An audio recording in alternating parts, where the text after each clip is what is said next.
Well, hello, everyone. Welcome back to another Sunday School Teacher Workshop. We are down to our last final lessons here in this quarter, with two left before I have all the next lessons for next quarter's package sent out to you in a couple of weeks, hopefully by the end of May, perhaps stretching over in the beginning of June.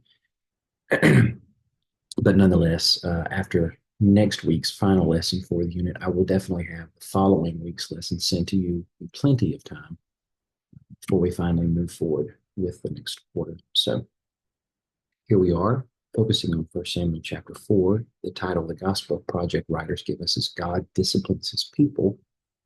And I'm reworking that title here into Renewal Begins in Exile. So just to give a brief summary of what's going on here in this passage, we move into the part of the story where Israel decides, as they are continuing their affront against the Philistines, that they want to use the Ark of the Covenant more or less as a talisman to guarantee their victory. They're going to take the Ark of the Covenant, they're going to draw it out of the tabernacle, have priests, of course, bring it out to the battlefield. But the goal here behind this, of course, is to achieve victory. But the idea is that if God is with them in battle, then of course they will win. Now, we can see that what their attempt is here is to more or less be like the nations around them who no doubt bring their, quote, gods into battle with them, whether they are represented on battle standards as those flags, or whether totems are brought out there, or idols to uh, create makeshift shrines to, or whatever the case may be. There's some of that that's brought into this, but perhaps another element that's even brought into this as well is that uh, the people who are responsible for formulating this battle strategy may very well have been thinking back to the yesteryears when children of Israel were in exile in the wilderness. Of course, this is before they actually wind up going to Mount Sinai, so they haven't even left Mount Sinai to travel to Canaan, and in the process, of course, commit the sin that they did in Numbers chapter 14 when they decide outright to just reject the Exodus. The report of the 10 of the 12 spies to the Israelites was that they cannot accomplish what they hoped to in conquering the Canaanite clans, and that they will ultimately suffer defeat, and it's better for them to just go back to Egypt. I'm talking about that portion. I should say, I'm not talking about that portion of their wilderness wanderings. I'm talking about the portion right after they come out of Egypt when they face the Amalekites. And in that moment, of course, we have the story where Moses is holding his hands up with the rod of God above his head for as long as his arms will allow him to. And eventually, he needs the assistance of Aaron and Hur while Joshua is leading their forces to victory against the Amalekites. Perhaps some of these Israelites, before the battle commenced with Philistia, was thinking that if they bring the Ark of the Covenant out with them, they are, of course, honoring, acknowledging that his presence is needed in the battle for them to win. And if one was thinking that way, then one might even ask, well, why is it that they even suffered defeat? Because if God was with them in the battle, then certainly they should have won. Well, as the battle commences, we understand that not only did they lose, but they lost horrifically. The army was completely decimated, enough that the Israelite lines broke and the Philistines penetrated deeper into Israelite territory. The ultimate end state of this, which we actually have to piece together from other portions of Scripture, was we know that the Ark of God was captured. Word makes it back to the priests at the tabernacle. What happened, and of course, Eli, the high priest, falls backwards, breaks his neck, and dies. His two sons, who were carrying the ark into the battle, had died as the ark was captured by the Philistines. One of their sons were born at that very moment is named Ichabod, which signifies the fact that the glory has departed from Israel. But we also understand from other passages of Scripture, namely Psalms and Jeremiah, that as the tabernacle was at this point set up in Shiloh, that it apparently had been destroyed. Now, how bad? Not sure. Perhaps not completely destroyed, but at least rendered inoperative, no doubt, for a while. while repairs were made, because grave devastation happened there, enough for Jeremiah to hearken to this, or hearken back to this, I guess I should say, uh, during his day when he was prophesying to the Israelites, namely those in Judah and Jerusalem, as they were the only ones left, that the Lord was going to use the Babylonians to inflict punishment upon them. If they were thinking the temple was going to provide them security, he wanted to remind them of what happened at Shiloh, that in the days of Samuel, when Eli was priest, that the Lord decimated the tabernacle using the Philistines as the hammer of his judgment then. And if he was allowing the tabernacle that Moses supervised the construction in the wilderness, how much more will he allow the temple to be destroyed? Which, of course, wound up happening. So, that being said, the devastation at Shiloh, no doubt, was extremely great. Um, Now, it must have been fully refurbished by the time that David and Solomon were kings, because it was in Solomon's day that the temple was completed and the tabernacle was packed up and brought in to the temple, and perhaps is somewhere under the Temple Mount today. Who knows? But there's enough scriptural evidence in the Bible, I think, to suggest that the tabernacle was definitely operative again, though the Ark of the Covenant was not present within the tabernacle by the time of David and Solomon. So the question that we should be asking ourselves as we're going through this is not only why the Lord allowed this to happen, but what is the point of this? Because as we walk through the first three chapters of Samuel, we've come through the story of Hannah, who was barren and competing against Peninnah, the other wife of Elkanah, and then she comes to offer sacrifice. She prays to the Lord. We then meet Eli, and we understand that Eli wants to be righteous, or at least project himself to be righteous, but clearly he's weak, inept, and he was not willing to restrain the very wicked sons who are introduced to them, and the debauchery that they are engaged in, and of course, the slander that's brought by virtue of that, as others clearly are aware of their actions and are upset by what they're doing in the tabernacle, because they realize it's not only sinful, but it's very unjust. And as we move further into the story, we realize that the Lord grants Hannah's prayer. Samuel is born, and as such, he is in some ways seemingly dedicated as maybe a Nazarite from the womb. We're not told entirely whether or not that's the case. Either way, the Lord hearkens to him at a very young age in adolescence, and then as he calls him, he commissions him as a prophet. And now we've moved past that, where Samuel is still a young boy, but we're at this liminal place where God is about to do something quite great. It seems to be an act of complete devastation for Israel, because they'll lose the tabernacle, they'll lose the Ark of the Covenant, and they are left in a place of further subjugation with the Israelites.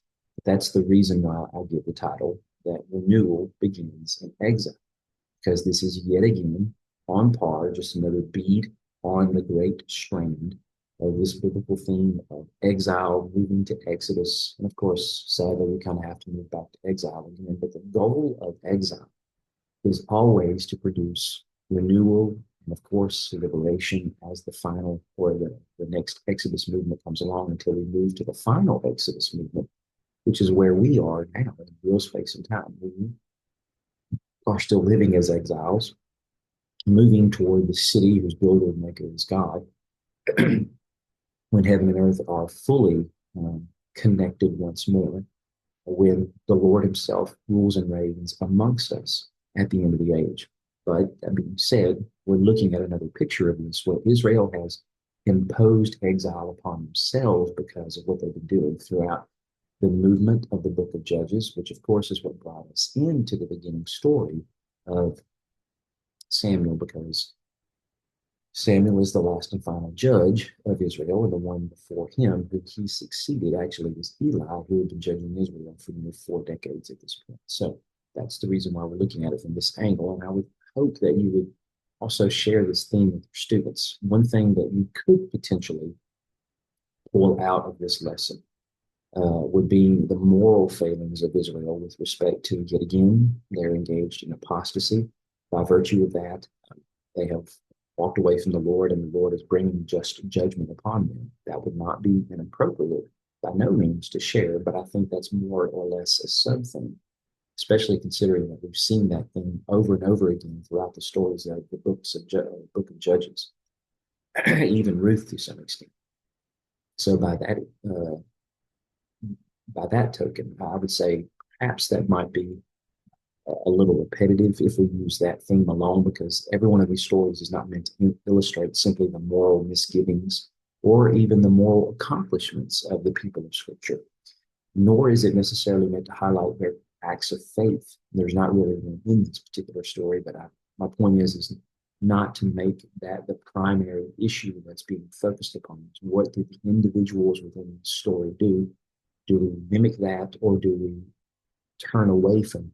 Rather, I would say what we should be trying to understand first is how is the meta narrative flowing, and what is the picture of the story trying to actually show us is going on here before we drill down to those more uh,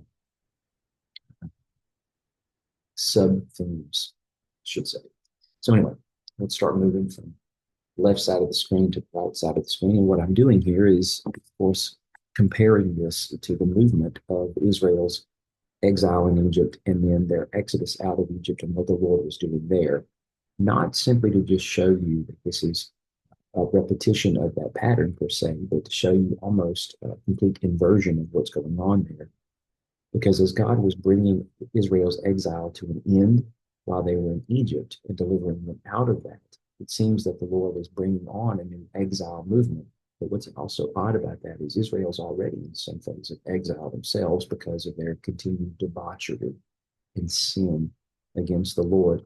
And so the Lord is doing something that's almost something of a reversal from what he did with respect to the beginning of Exodus out of Egypt in that story, to then bring us to the dawn of the next story. And the dawn of the next story is the advent of Samuel to his position as prophet, priest, and almost king over the people of Israel, which is what we're going to be looking at next week. All right. So, of course, we're familiar with the idea that Egypt oppresses Israel while they are subjugated. We're told that in the beginning of the book.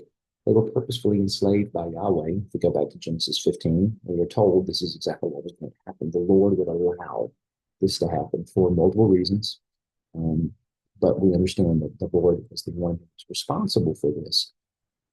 Not to say he was the one who goaded on the Pharaoh that purposefully subjugated them after the story of Joseph comes to its end. But nonetheless, the Lord had prophesied hundreds of years before to Joseph's forebearer, Abraham, these events would unfold as they did. Philistia is oppressing Israel. We're told in Judges 13, all those chapters ago, the Lord had handed Israel over to the Philistines for 40 years now. Their stint under the Philistines' boot clearly has not come to its end yet. He handed them over to the Philistines for 40 years and then brought Samson along. Samson was supposed to be the one who would begin to save Israel from the Philistines, which of course we can see this is what the Lord was intending to do through Moses way back in that story, rescuing them from the power of the Egyptians. So he begins deliverance there, and he is beginning deliverance from the Philistines under Samson. So Samson was the judge that preceded Eli, who of course is the one judging Israel at the time of this particular story that we're reading in 1 Samuel chapter 4, right?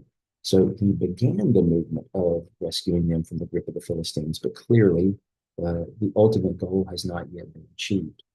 So Israel, of course, is delivered fully from Egypt.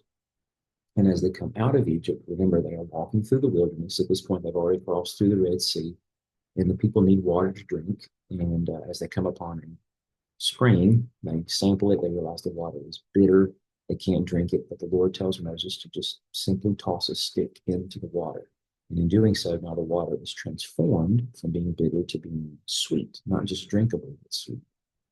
And then the Lord causes Moses to lead the people to a place called Elim, where there are 12 springs of water and 70 date palm trees, which, if you think of the imagery, it looks a lot like the Garden of Eden, with all the sustenance that it can provide. And while there, this is what the Lord tells them, while they are partaking of what he has provided, if you will carefully obey the Lord your God, I will not inflict any of the illnesses that I inflicted on the Egyptians, for I am the Lord who heals you.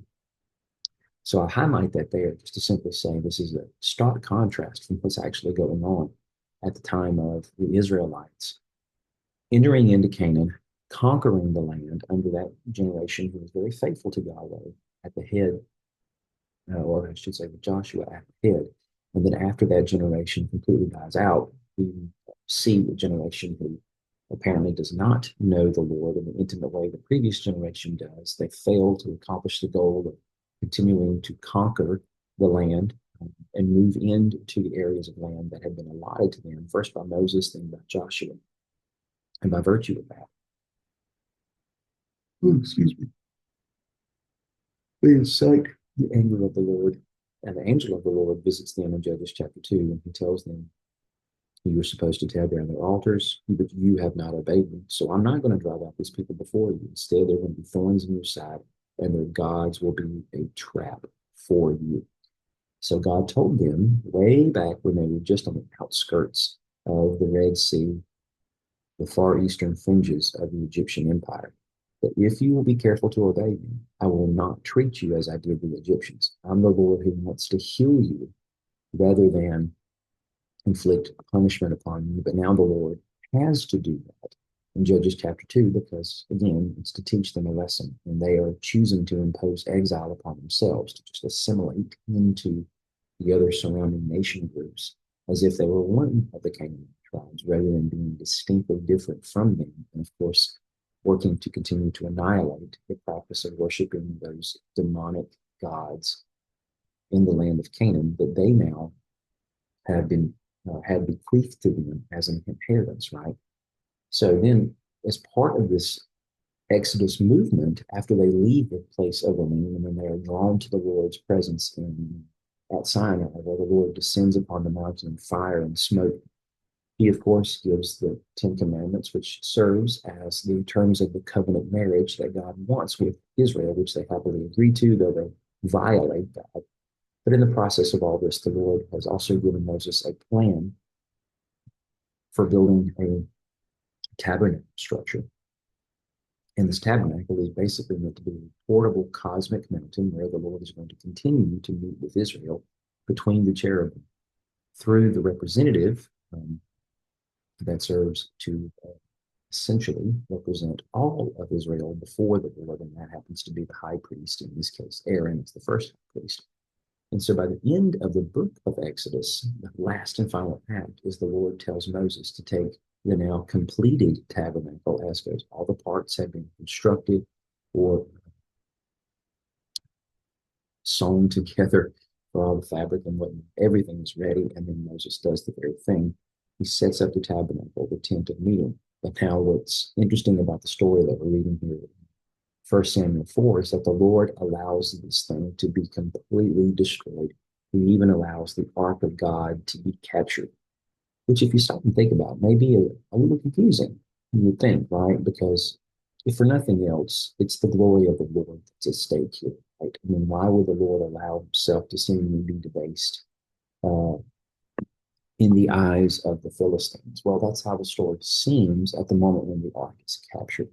Better yet, you wonder how exactly does the Lord allow for pagan and Philistine hands to touch the ark when we have another story that's going to come further down the line when, as the ark is now being brought back to its proper place or its soon to be new proper place.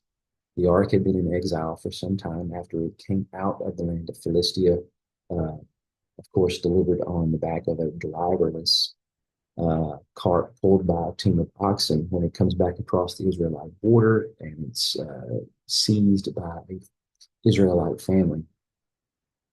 And then they sacrifice the cows and they build an altar out of the wood and then they offer those cows as an offering unto the Lord out of thanks that the Lord had brought the ark back to them. And then it stayed there for several years until eventually David has succeeded Saul as king and then chooses to bring the ark out of exile, but rather than returning it to the tabernacle, he wants to put it in a new tent that he has for it in his newly minted capital in Jerusalem, right? So that story will take us, this moment in this story will take us all the way to that point before the ark is finally properly seated in the place where it's supposed to reside. Point being is that uh, as the Lord is now allowing for the ark to be captured, he is going to achieve glory for himself without the Israelites attempting to do that. Part of what's going on in this battle sequence is that they want to bring glory to the Lord. That's the reason they brought him out there, was not only for his protective power over them, but to bring glory to Yahweh, to essentially show the Philistines that their God is mightier than that of Dagon or any of the other gods that are part of the pantheon of the Philistines. While that's true, the simple point is also that the Lord is going to allow this series of events to unfold as they will, because he is going to bring glory to himself when the ark alone is in the tabernacle of Dagon, and the statue of Dagon decimated by falling over not once but twice, and now being broken into pieces because Dagon seemingly was forced to bow before Yahweh. But as the ark was captured, we go to the place in Psalm 78 that we are told by the psalmist at a date far flung in the future. The tabernacle at Shiloh was abandoned by the Lord, the tent where he was residing amongst mankind. And if you read the rest of the context, a grave slaughter happened. Several priests were killed and told that the tabernacle was burned. So, that being said, the decimation is quite severe. That will leave a long-lasting memory within that of the Israelites for generations to come.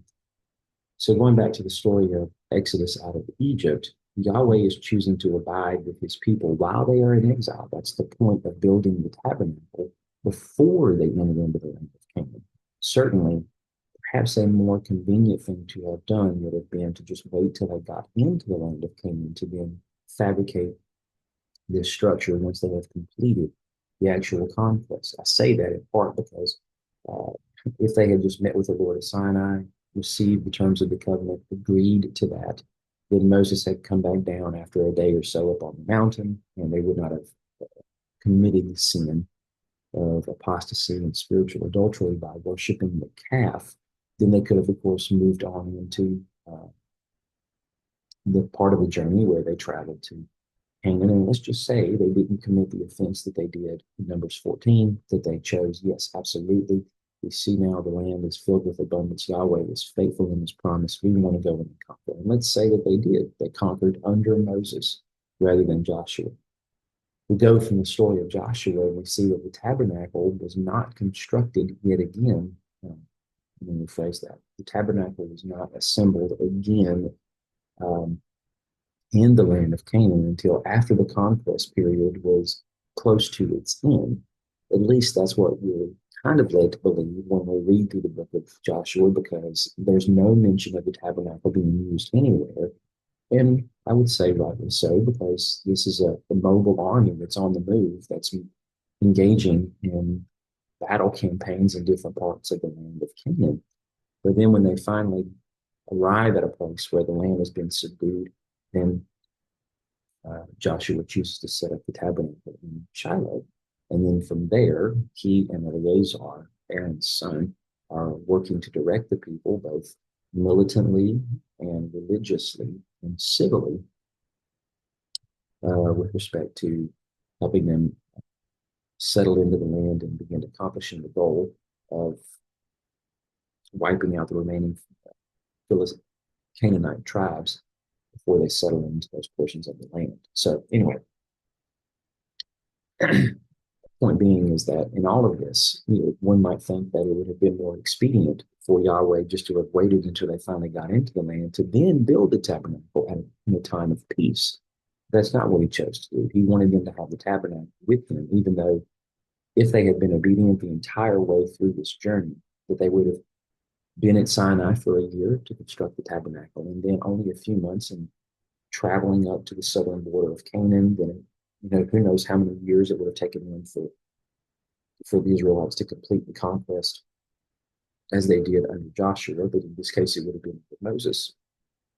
And then after that, they would have had the time to build the tabernacle, but the Lord did not want that. He wanted them to have the tabernacle before they went into the land.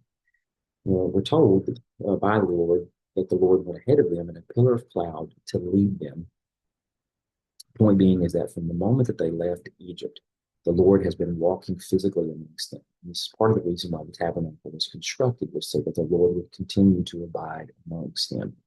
And this would be the cosmic mountain by which they would ascend into the Lord's presence by the offerings that they make. And of course, this was also supposed to be something of an attraction for the nations as well, right? But while the Lord wanted to abide with his people as they remained in exile in the wilderness before they finally reached the land of their inheritance, now the Lord in this story of 1 Samuel is taking himself into exile. He is choosing to leave these people.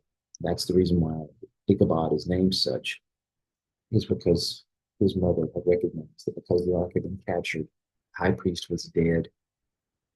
And of course, there was no king, nor had there been. The glory had departed from Israel. So if I could sum all this up, I would simply say something to try to bring out in this lesson would be, if we go back to the Exodus story of what was going on when Israel was in Egypt, the Lord had orchestrated a series of events to purposefully embed himself amongst these people who he had drawn out of Egypt. He wants to change them. He wants to live amongst them, and he wants to use them as the world-changing force that he told Abraham his children would be. Now, when we go into this portion of the story in 1 Samuel chapter 4, we have walked through several cycles, hundreds of years worth of Israel continuing to commit apostasy. The Lord has allowed the Philistines to rise to power and become the oppressors over the Israelite people, to continue to try to teach them a lesson, to lean upon Yahweh, to follow the covenant that they made with him, and to continue with mission one in changing the world as they're supposed to, and to rid them ultimately of all wishes and desires to want to worship foreign gods. As we go through the story, Yahweh decides to do something drastic here. He allows the tabernacle, which apparently they're clinging to, continuing to bring their sacrifices, but that place is now overrun with the debauchery of Samuel's sons, who are sleeping with the maidens who are working in the tabernacle. They are taking what portions of the sacrifices they want, and not even giving Yahweh portions of the sacrifice. And his worship is being denigrated there in the tabernacle. So he decides to just burn it all down and then to start from scratch. Of course, resurrecting the tabernacle, as it were, but even so, even with the tabernacle being built again, it seems that Yahweh abandons that tabernacle ultimately until he fills the space of the temple that Solomon builds much later in the future. So this exile movement that God is bringing about by first taking himself out of Israel is to bring them to this place where they must admit that the glory has departed from Israel, so that now they would want to and long for God to be back. The ark's not going for long, but the glory really doesn't return until David is installed as king over unified Israel. And after that, of course, begins the process of trying to build a place to supersede the tabernacle, even though the Lord seemingly doesn't want it, maybe, when he sends word through Nathan back to David that I didn't command for a temple to be built, but I will choose this house if, again, based on the stipulations of what we saw here in Exodus chapter 15, if you people are careful to obey me, continue to long for me, seek after me, I will allow my name to be hung on this house for all time. So I hope that's helpful. I would encourage you to try to bring out some of these points for your students, again, to help them piece the puzzle together as goes what's going on in these early chapters of First Samuel, to help set up the anticipation of what comes next, because it's going to be all the more important to help us also understand the story of Samuel as he grows from boyhood into adulthood. So thank you for your time. Appreciate you listening.